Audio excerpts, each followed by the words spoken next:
તો મારું જો બુક લિસ્ટ જણાવું તો હિસ્ટ્રી માટે મેં તમિલનાડુ બોર્ડની જે બુક્સ આવે છે 11th and 12th સ્ટાન્ડર્ડની એ વાંચી છે, ઇંગ્લિશમાં છે. ઘણા મિત્રો એનસીઆરટી વાંચતા હોય છે તો એનું પણ સારું કન્ટેન્ટ છે.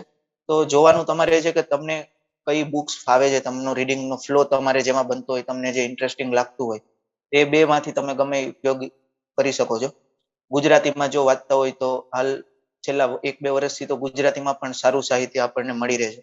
તો જીસીઆરટી એ બેઝિક વસ્તુ છે. ત્યારબાદ પ્રાઇવેટ પબ્લિકેશનની કોઈ પણ બુક તમે વાંચી શકો કે તમને ખબર પડવી જોઈએ કે તમારો પ્રિલિમ્સનો કે મેન્સનો ક્વેશ્ચન આમાં ડેપ્થમાં કવર કરેલો છે કે નહીં. અને સાથે એ પણ ધ્યાન રાખવું જોઈએ કે કોઈ પણ વિષયમાં પીએચડી આપણે નથી કરવાનું કે આપણો ઓપ્શનલ સબ્જેક્ટ તૈયાર નથી કરવાનો. જનરલ સ્ટડીઝનું પેપર છે તો અમુક લિમિટ સુધી જ આપણે જવાનું છે, બરાબર. બીજો સબ્જેક્ટ આવે વારસો. તો વારસો એવો સબ્જેક્ટ છે કે આપણો ગુજરાતનો વારસો બહુ રીચ છે, તો તૈયાર કરતા જનરલી